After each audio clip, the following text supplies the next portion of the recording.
Hi hello friends, எல்லாருக்கும் வணக்கம், welcome. எல்லாரும் எப்படி இருக்கிறீங்க? நாங்கள் நல்லா இருக்கோம், நீங்கள் எல்லாருமே நல்லா இருப்பீங்கன்னு நம்புகிறோம். ஓகே ஃப்ரெண்ட்ஸ், இன்றைக்கி எங்கிட்ட வீடியோவில் என்ன பார்க்க போகிறீங்கன்னு சொன்னால், இன்றைக்கி வந்து எங்கிட்ட இரவு சாப்பாடு தான்.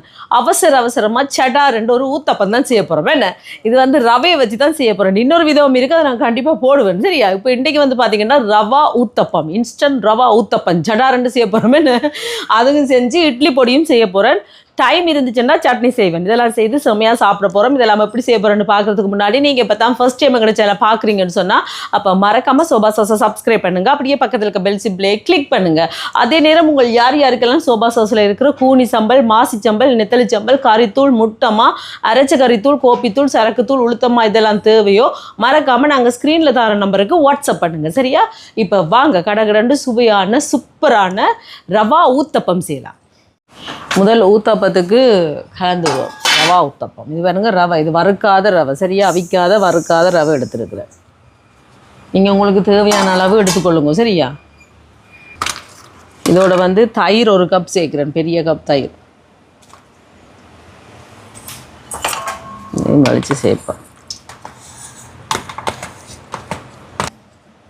உப்பு சேர்க்குறேன் தேவையான அளவுக்கு. இப்போ இதற்கா கலந்து விடுவோம். கொஞ்சம் கொஞ்சமாக தண்ணி விட்டு வடிவாக கலந்து விடுவோம்.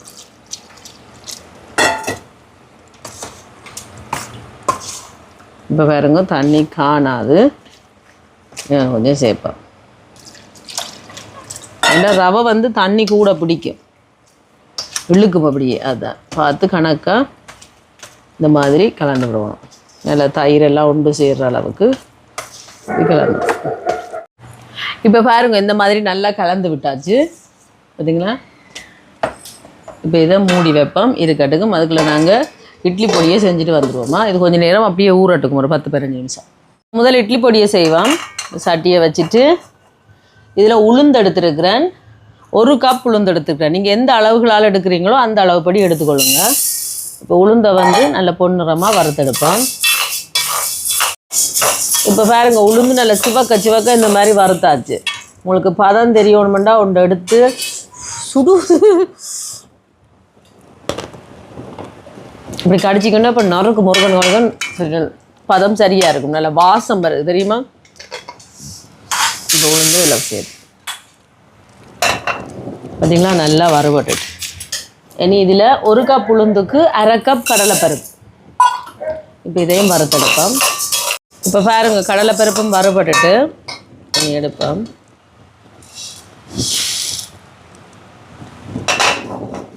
இனி இதில் வந்து ஒரு 4 டேபிள் ஸ்பூன் மாதிரி பொட்டுக்கடலை எடுத்துருக்குறேன்.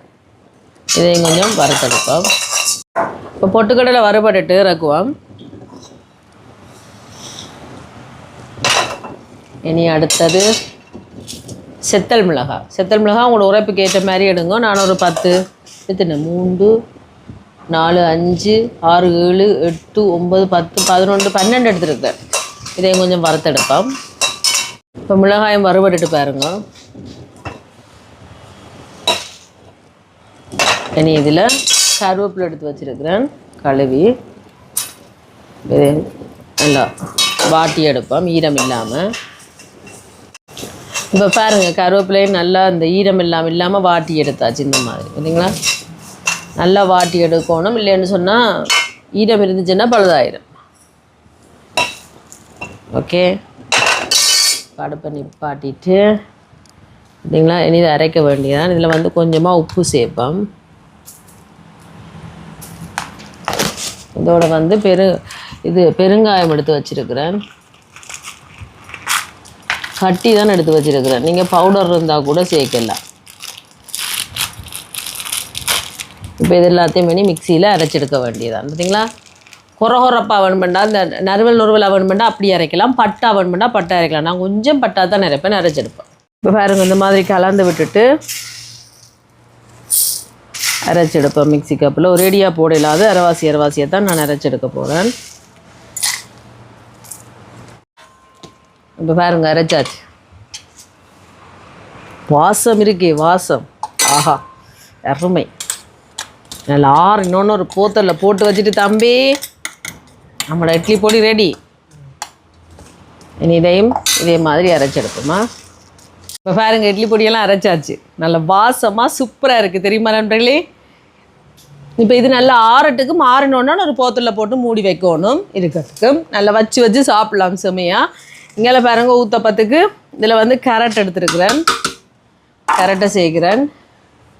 இதோட சின்ன வெங்காயம், பச்சை மிளகாயை குட்டி குட்டியாக வெட்டி எடுத்துருக்குறேன்.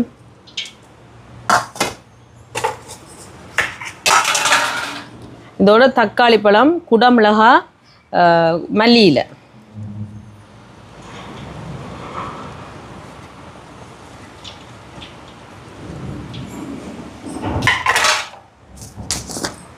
இதோட உப்பு சேர்க்குறேன்.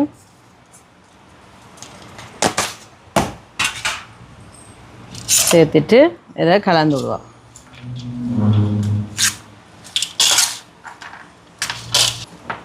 இப்போ கலந்து விட்டாச்சு. இனி ஊத்தப்பத்தை சுட வேண்டியா எல்லாமே ரெடி பண்ணியாச்சு. சட்னியும் செய்ய போகிறேன் நான். இப்போ சட்டி சூடாட்டுக்கு. சட்டி சூடாயிட்டு நல்லெண்ணெய் கொஞ்சம் சேர்ப்பேன். சூடாயிட்டு கொஞ்சமாக உளுத்தம்பருப்பு, இதோட கடலைப்பருப்பு இது கொஞ்சம் பொரியட்டும். இப்போ பாருங்கள் இந்த மாதிரி பொரிஞ்சு வருது. இதில் வந்து வெங்காயம், இதோட உள்ளி, இது கொஞ்சம் வதங்கட்டுக்கும். இப்போ வெங்காயம் எல்லாம் வதங்கி வருது. இதில் வந்து தக்காளி பழமும் ஒரு துண்டு புளி பாருங்க, இது சீட்ஸ் இல்லாத புளி, அதெல்லாம் நான் அப்படியே சேர்க்குறேன். சேர்த்துட்டு இதோட வந்து ஒரு கொஞ்சமாக கட்டத்தூள், இதுக்கு பதிலாக நீங்கள் செத்தல் மிளகா கூட சேர்க்கலாம். இது கூட உரைப்புக்கு தேவையான அளவு தான், அள்ளு கொள்ளையாக போடக்கூடாது. இப்போ வந்து அவ்வளோ தான், சங்கம் பொறுப்பேக்காது. உப்பு கொஞ்சம் சேர்த்துட்டு கலந்து விடுவோம். இப்போ இதை தக்காளி பழம் வதங்கி வரதுக்கும். இப்போ பாருங்கள் தக்காளி பழமெல்லாம் நல்லா வதங்கிட்டு இந்த மாதிரி இதை வந்து அடுப்பை நிப்பாட்டி போட்டு இது நல்லா ஆறணும். ஆறினோடனே நாங்கள் நல்லா மிக்சி கப்பில் அரைச்சி போட்டு இதுக்கு கடுகு தாளித்து போட வேண்டியதான். பிறக்குவோம்.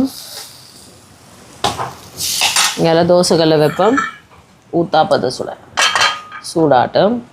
இப்போ பாருங்கள் நல்லா ஊறி இருக்குது. கொஞ்சமாக தண்ணி சேர்த்து கரைச்செடுப்போம். ஆக கணக்கு தேவையில்லை, கொஞ்சமாக. தோசை மாப்பதத்துக்கு கொஞ்சம் திக்காக இருந்தால் சரி. இப்போ தோசைக்கல்ல சூடாயிட்டு நல்லெண்ணெய் இங்கே பாருங்கள் இந்த மாதிரி கரைச்சி விட்டாச்சு. பார்த்தீங்களா,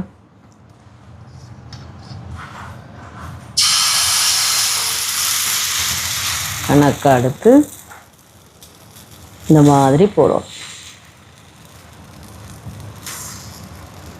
அதுக்கு பிறகு இங்கே நாங்கள் ரெடி பண்ணி வச்சுருக்கோம் தானே, இதில் எடுத்து இப்படியே மேலால் போடணும்.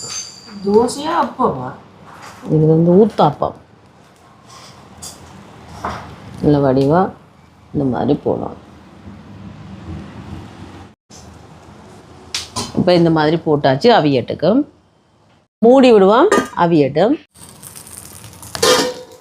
பாருங்க திருப்பி போடுவோம்.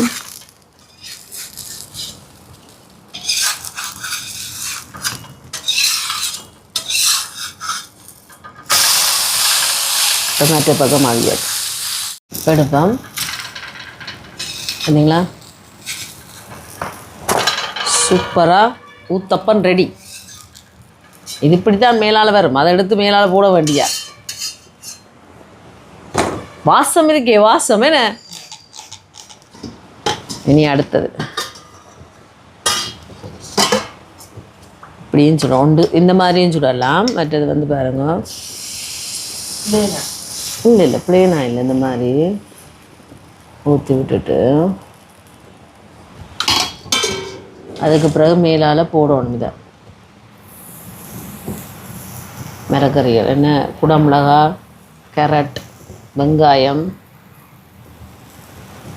அதுக்கு பிறகு தக்காளி பழம் எல்லாம் போட்டு வச்சுக்கோங்க தானே. இந்த மாதிரி போட்டுட்டு இதில் வந்து எங்கள்கிட்ட இட்லி பொடி இருக்குது, இதில் கொஞ்சம் தடுப்போம். இல்லைங்களா, சூப்பராக இருந்திருக்கு. அதை கொஞ்சம் மேலால் இந்த மாதிரி தூவி விடுவோம். தூவிட்டு கொஞ்சமாக நல்லெண்ணெய் ஸ்ப்ரே பண்ணணும்.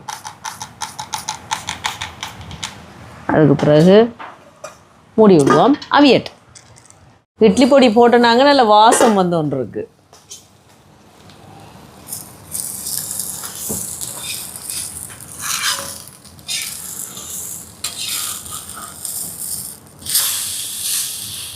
திருப்பிட்டு கொஞ்சமாக அப்படி சுத்த வர நல்லெண்ணெய்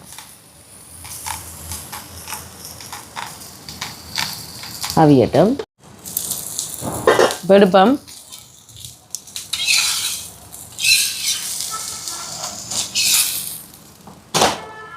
பாருங்க எப்படி வந்திருக்குது. அந்த பொடி இருக்குது, இட்லி பொடியோட வாசம் சுமையாக இருக்குது. இனி இந்த மாதிரி மாறி மாறி பொடி இட்லி பொடி போட்டு தாருங்கன்றாக்களுக்கு போட்டு கொடுக்கலாம், இட்லி பொடி வேணாமன்றாக்களுக்கு போடாமல் கொடுக்கலாம். அந்த மாதிரி கடை சுட்டுட்டு ஓடி வரேண்ணா.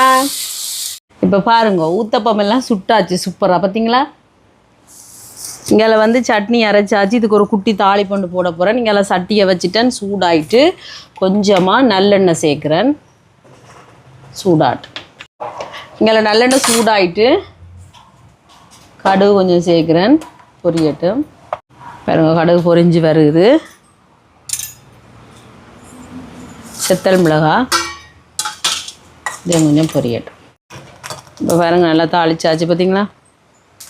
கருவேப்பிலை இருந்தால் நீங்கள் கருவேப்பிலையும் போடலாம்.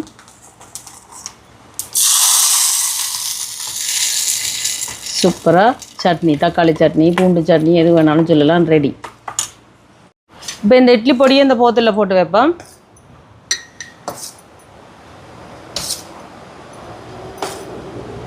இப்போ எங்களோட சூப்பரான சாப்பாடு ரெடி. சாப்பிட போகிறேன் நண்பர்களே, வாங்க வாங்க சாப்பிடலாம். பாருங்கள் எப்படி இருக்குண்டு. நாங்கள் அப்போதே சூட்டோடு சாப்பிட்டாச்சு நண்பர்களே. இதுக்கு வந்து சட்னியே தேவையில்லை, சும்மாவே சாப்பிடலாம், அப்படி இருக்குது.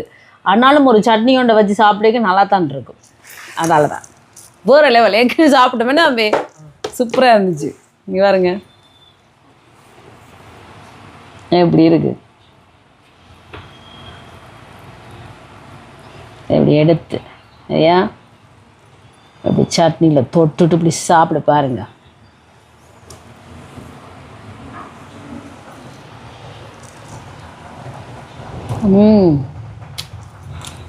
வேறு லெவல்.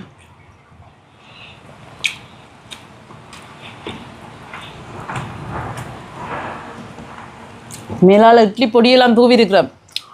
அதோட நல்லெண்ணெய் வாசம், தக்காளி பழம், குடமிளகாய், வெங்காயம் அதெல்லாம் சேர்ந்து அப்படியே கடிபிடிக்க வேறு லெவலாக இருக்குது.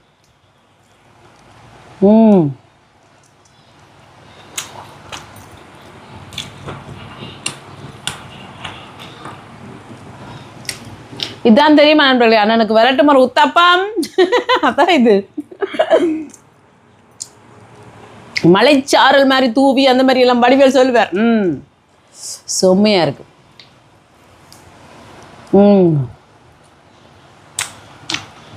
இது வந்து நான் ரவையை வச்சு செய்கிறேன். தோசைமா இல்லாட்டிக்கு நீங்கள் எப்படி செய்யலாம், தோசைமா மாதிரி கூட ஊற வச்சு அரிசி ஊற வச்சுன்னு செய்யலாம். அதை விட இந்த ரவையை வச்சு இப்படி நீங்கள் டக்குன்னு நாங்கள் செய்யணுமெண்டா, ஊற வைக்க மறந்துட்டோமெண்டா, கொஞ்சம் ரவையை எடுத்தாச்சு, தயிரை போட்டாச்சு, இந்த மாதிரி குழச்சி சுட்டு பாருங்க, அந்த மாதிரி இருக்கும்.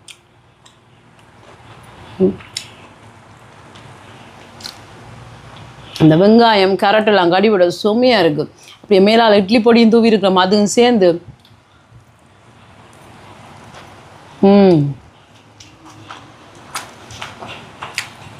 இல்லை மேலால் நண்பர்கள் இங்கே பாருங்க. முருகிங்க இட்லி பொடியெல்லாம் சேர்ந்து அந்த மாதிரி இருக்குது, வேறு லெவல் டேஸ்ட்டாக இருக்குது. இங்கே பாருங்க இட்லி பொடியும் ரெடி ஆகிட்டு. இனி வந்து இட்லி அவிக்கலாம், டக்குன்னு கொஞ்சம் இதை போட்டாச்சு, நல்லெண்ணெயை போட்டு பிராடிட்டு இதோட சாப்பிட சும்மா அந்த மாதிரி தான் இருக்கும். வேறு லெவல் டேஸ்ட்டாக இருக்குது. நாங்கள் சாப்பிட போகிறோம். கண்டிப்பாக இதே மாதிரி நீங்கள் செஞ்சு பாருங்கள். செஞ்சு பார்த்துட்டு எப்படி இருக்குன்னு சொல்லுங்கள். வீடியோ பிடிச்சிருந்தா மறக்காமல் லைக் பண்ணுங்கள், ஷேர் பண்ணுங்கள், கமெண்ட் பண்ணுங்கள், அப்படியே சப்ஸ்கிரைப் பண்ணுங்கள். சப்ஸ்கிரைப் பண்ணிவிட்டு பக்கத்தில் இருக்க பெல் சிம்பிளை கிளிக் பண்ணுங்கள். ஓகே ஃப்ரெண்ட்ஸ், நான் உங்களை இன்னொரு வீடியோவில் சந்திக்கிறேன். போய்ட்டுடா, ரொம்ப டேஸ்ட்டாக இருக்குது தெரியுமா.